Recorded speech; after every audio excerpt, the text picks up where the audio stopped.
पाकिस्तान किसी भी जारहत पर अपनी खुद मुख्तारी और इलाकाई सालमियत का भरपूर दिफा करेगा।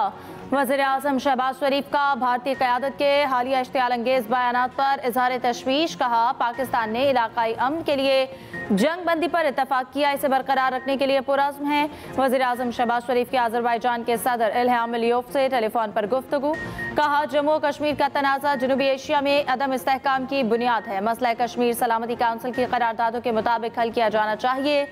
हालिया बहरान में पाकिस्तान के साथ अज़रबैजान की मजबूत यकजहती और हिमायत पर इजहार तशक्कुर। कश्मीर कॉज के लिए पाकिस्तान की उसूली हिमायत पर सदर इलियोव का शुक्रिया अदा किया। सदर इलियोव की भारत के खिलाफ पाकिस्तान की शानदार कामयाबी पर मुबारकबाद। अमन के लिए पाकिस्तान की कोशिशों को सराहा, जंगबंदी मुफाहमत का खैर मकदम किया। कहा, अज़रबैजान पाकिस्तान के साथ बिरादराना ताल्लुकात को मजबूत बनाने के लिए पुरअज़्म है। पाकिस्तान के खिलाफ जारयत के बाद चीन की तरफ से भारत को बड़ा धचका। चीनी हुकूमत ने ज़ंगनान के मकामात को चीनी नाम देने को अपनी खुद मुख्तारी करार दे दिया। चीनी वजारत ख़ारजा के मुताबिक ज़ंगनान तारीखी, जोग्राफियाई और इंतज़ामी एतबार से चीन का हिस्सा है। इक़दाम चीन के खुद मुख्तार इंतज़ामी दायरे इख्तियार के तहत किया गया। भारत ज़ंगनान को अरुणाचल प्रदेश के नाम से अपना हिस्सा करार देता है। चीन उसे जनूबी तिब्बत का इलाका तस्वुर करता है।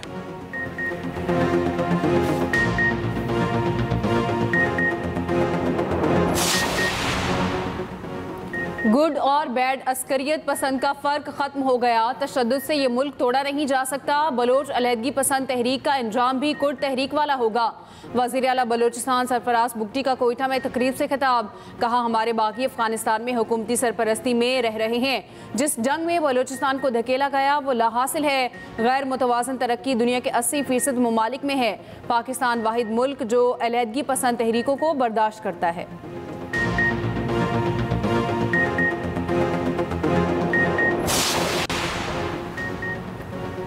बानी पीटीआई ने हमेशा मुज़ाकरात के लिए दरवाजे खुले रखे हैं। बानी पीटीआई कभी डील नहीं करेंगे। चेयरमैन पीटीआई बैरिस्टर गौहर कहते हैं, वज़ीर-ए-आज़म ने ऐवान के फ्लोर पर मुज़ाकरात की ऑफ़र की, मैंने ऑफ़र कबूल की और कहा ये बानी और पार्टी तक पहुँचाऊँगा। बानी पीटीआई से क्या बात हुई, ये पार्टी का अंदरूनी मामला है। बानी से मुलाकात से मुताल्लिक मामलात किसी के साथ शेयर नहीं किए। किसी ने अपने सोर्स से खबर दी तो इसकी मर्जी। बानी के बच्चों का इंटरव्यू देखकर खुशी हुई, वो बहुत बाखबर है।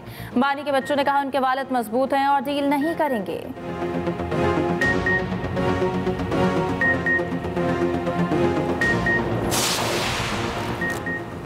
ऑपरेशन बुनियान मरसूस की कामयाबी पर पीपल्स पार्टी का यौम तशक्कुर। वज़ीर आला सिंध मुराद अली शाह का तकरीब से खिताब। कहा, भारत सिंतास माहिदा ख़त्म नहीं कर सकता। साबित हो गया भारत कुछ भी नहीं कर सकता। भारतीय आवाम कह रही हैं, नरेंद्र तुमने सरेंडर करना था तो ऐलान ट्रंप से क्यों कराया। अफवाद पाकिस्तान ने साबित किया कि वह मुल्क के दिफा के लिए हमेशा तैयार है। पहलगाम वाक़े के 10 मिनट बाद ही FIR दर्ज हुई। भारत समझता था कि उसने दुनिया का सबसे अच्छा जंगी तैयारा ले लिया है। हमारी एयरफोर्स ने भारत के 3 राफेल गिराए। सिंध हुकूमत का शोहदा के लिए 1-1 करोड़ रुपए का ऐलान।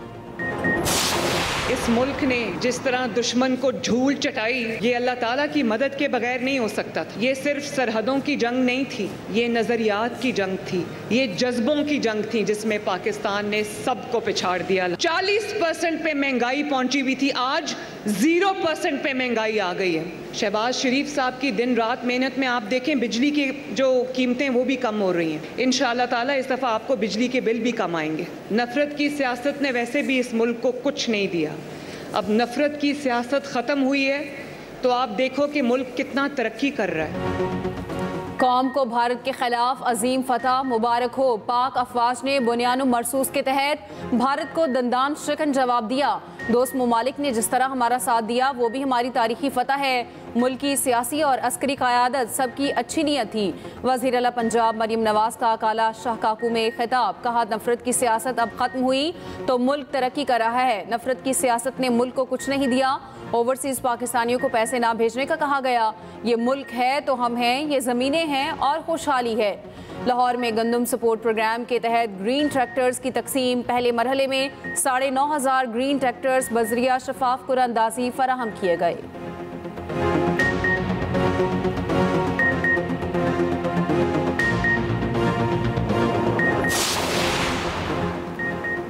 भारतीय जारहत के दौरान रियासती इदारों के खिलाफ नफरत अंगेज मुहिम चलाने वालों के खिलाफ कार्रवाई शुरू। National cyber crime investigation agency ने 3 मुल्जिमान के खिलाफ मुकदमा दर्ज कर लिए। मुल्जिमान पर सोशल मीडिया में रियासती इदारों के खिलाफ गुमराहकुन प्रोपेगेंडा करने का इल्ज़ाम। NCCA के मुताबिक मुल्जिमान पाक भारत कशीदगी में झूठा और इश्तियाल अंगेज मवाद शेयर किया।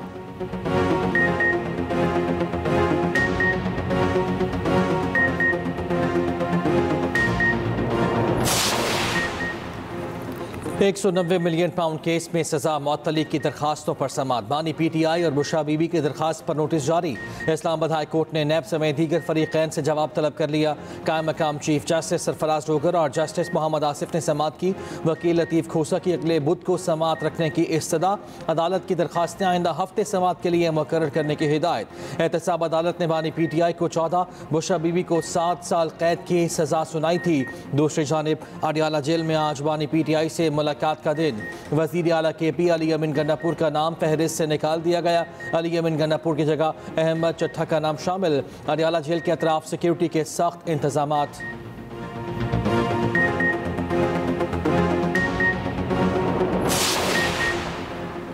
कोई जज मुस्तकिल जज का हलफ उठाता ही नहीं है। ट्रांसफर को नई तायुनाती करार नहीं दिया जा सकता। जजिस ट्रांसफर केस में जस्टिस मोहम्मद अली मजहर के नमाक। सुप्रीम कोर्ट में इस्लामाबाद हाई कोर्ट जजिस के ट्रांसफर और सीनियरिटी केस की समाअत। इस्लामाबाद हाई कोर्ट के 5 जजिस के वकील मुनीर मलिक ने कहा, जजिस की सीनियरिटी अदलिया की आज़ादी के साथ मुंसलिक है।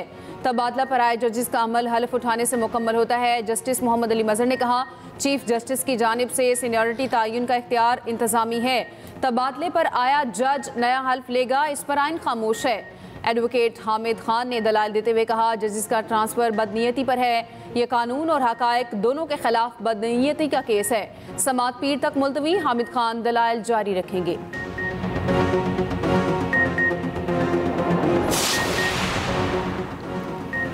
आइंदा बजट पर IMF और पाकिस्तान के दरमियान वर्चुअल तकनीकी मुज़ाकरात। ज़राए के मुताबिक पॉलिसी सतह की बातचीत 19 से 23 मई तक जारी रहेगी। अगले माली साल में मजमूई आमदनी 200 खरब रुपए तक पहुँच सकती है।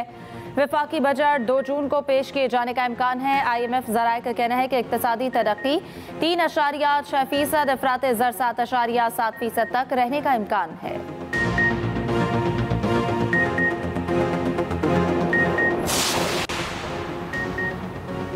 हुकूमत इनकम टैक्स तरमीमी बिल कौमी असम्बली से मंजूर न करा सकी।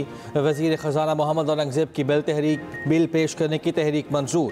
अपोजिशन ने कोरम की निशानदही कर दी। कोरम पूरा न होने पर इजलास मुलतवी। वफाकी हुकूमत सखर हैदराबाद मोटरवे ज़रूर बनाएगी। वज़ीर ख़जाना मोहम्मद औरंगज़ेब की ईवान में यकीन दहानी।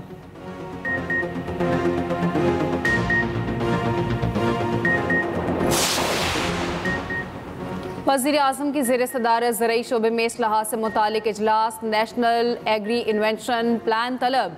कहा, ज़रई शोबे में जदीद टेक्नोलॉजी का फ़रोग तरजीह है। पायदार और तवील मुद्दती ज़रई सनती तरक्की की पॉलिसी बनाने की ज़रूरत है। इस सिलसिले में सूबों से मुशावरत भी यकीनी बनाई जाए। किसानों को आसान शराइत पर ज़रई कर्ज़ों की फराहमी यकीनी बनाई जाए।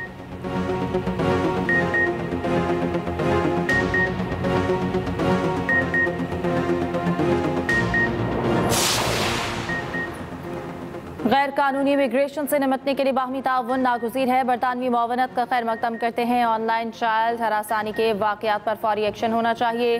वफाकी वज़ीर दाखिला मोहसिन नकवी का इजलास से खिताब। कहा, गैर कानूनी इमिग्रेशन पर काबू पाना तरजीह है। बच्चों की ऑनलाइन हरासानी के तदारुक के लिए तमाम वसाइल इस्तेमाल किए जाएंगे।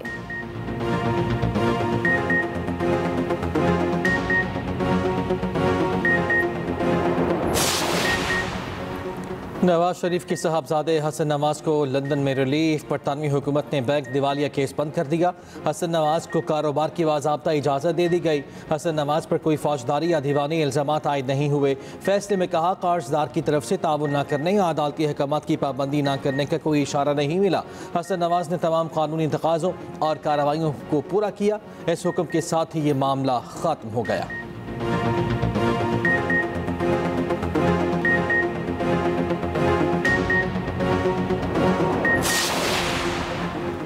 ईरान के साथ मुज़ाकरात में इंतहाई संजीदा हैं। शाम पर से पाबंदियाँ उठाना बाइस शर्फ है। नए शामी सदर मजबूत इंसान हैं। उनको शाम में अमन के मुकम्मल क़याम के लिए मौका देना ज़रूरी है। यूक्रेन में जंगबंदी के लिए पुरुमीद है। अमरीकी सदर ट्रंप का दोहा में तकरीब से खिताब, कहा कतर के साथ ताल्लुकात पहले से ज़्यादा गहरे हैं। कतर से बोइंग तैयारों का मुआहिदा खुश आइंद है।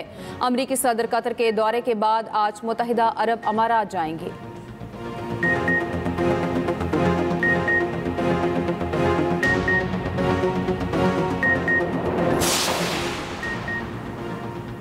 आप यहाँ क्या हमें डराने के लिए आए हैं? हम गुंडागर्दी के आगे झुकने वाले नहीं। ईरानी सदर मसूद पज़ेश्कियान का ट्रंप के खलीजी ममालिक के दौरे के दौरान तेहरान पर तनकीद का जवाब, कहा कि ट्रंप सोचते हैं वो यहाँ आकर हमें डरा सकते हैं। हमारे लिए शहादत की मौत बिस्तर पर मरने से ज़्यादा प्यारी है। पाकिस्तान का फतह मिसाइल सिस्टम भारत के लिए डरावना ख्वाब। फतह 1 और 2 से पठानकोट को टारगेट करने की भी वीडियो जारी। 10 मई को फतह 1 और 2 से पठानकोट एयरबेस पर कामयाब हमले किए गए। पाक फौज ने फतह मिसाइल सिस्टम से अहम तनसीबात को राख का ढेर बना दिया। मिसाइल सिस्टम ने दुश्मन की अहदाफ को इंतहाई दुरुस्तगी के साथ निशाना बनाया।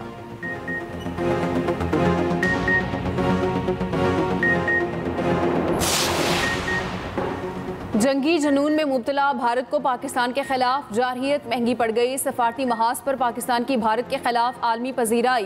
बैनुल-अक़वामी जरीदे द डिप्लोमेट ने भी पाकिस्तान की सफारती कामयाबी और भारत की नाकामी को तस्लीम किया। भारत को न सिर्फ अस्करी मैदान में नाकामी हुई, सफारती महाज पर भी सख्त खिफत का सामना करना पड़ा। पाकिस्तान ने साबित कर दिया कि वो हर सतह पर अपनी खुद मुख्तारी के दिफा के लिए तैयार है। पाकिस्तान ने सियासी बसीरत और दानिशमंदी का मुजाहरा करते हुए आलमी सतह पर अपनी साख को मजीद मजबूत किया।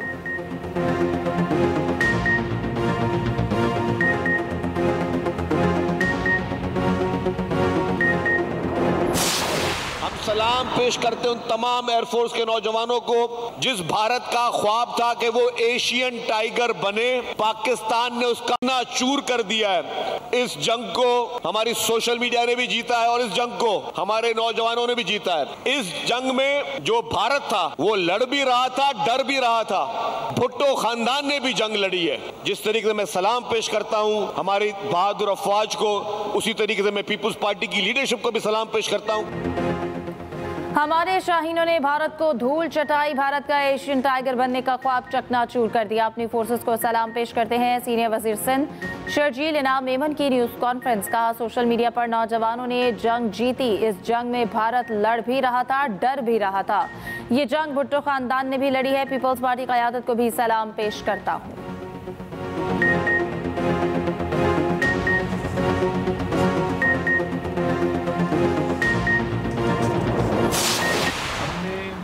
दुनिया को और इस खित्ते को बता दिया है कि ना हम मकबूजा कश्मीर के मामले से पीछे हटेंगे और ना ही एक तरफा चाहे वो पानी के फैसले हो या इस खित्ते में मनमानी वाले फैसले हो अब नहीं माने जाएंगे। अब हमारी अफवाज ने ये बता दिया है कि इस मुल्क का दिफा मजबूत और मजबूत हाथों में है। भारत ने फंडिंग करके 9 मई का वाक़या कराया। सोशल मीडिया के जरिए नौजवानों को गलत राह पर डाला गया। नौजवानों ने भारतीय मंसूबा नाकाम बना दिया। बता दिया हम एक हैं। गवर्नर सिंध कामरान रसूली की कराची में मीडिया टॉक। कहा हम अमन पसंद लोग हैं, जंग नहीं चाहते। हमारी अमन की ख्वाहिश को कमज़ोरी ना समझा जाए। ऑपरेशन बुनियानुम मरसूस की कामयाबी पर गवर्नर हाउस में यादगार शहदा का इफ्तिताह।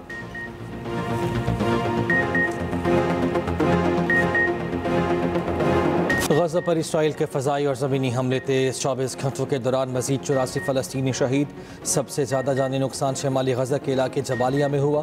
घरों पर शदीद बमबारी में 50 से ज़्यादा अफराद शहीद हुए। खान यूनिस में भी इसराइल की गोलाबारी 10 अफराद शहीद। सहूनी फ़ौज ने गज़ा शहर के कई इलाकों में इनखला के नए अहकाम जारी कर दिए। दूसरी जानिब कतर में इसराइली हमास के बिलवास्ता जंग बंदी मुज़ाकरात ताहाल कोई पेशरफ ना हो सकी।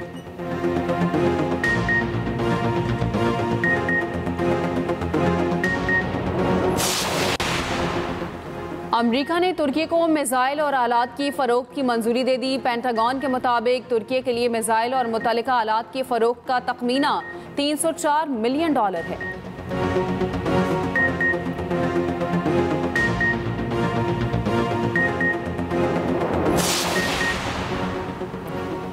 HPL PSL का मेला फिर सजने को तैयार, टीम्स ने तैयारी शुरू कर दी। लाहौर कलंदर्स और पेशावर ज़ल्मी आज शाम 6 बजे प्रैक्टिस करेंगी। दिफाई चैंपियन इस्लामाबाद यूनाइटेड की प्रैक्टिस रात 10 बजे शेड्यूल है। लाहौर कलंदर्स के ऑलराउंडर सिकंदर रजा भी पाकिस्तान पहुंच गए।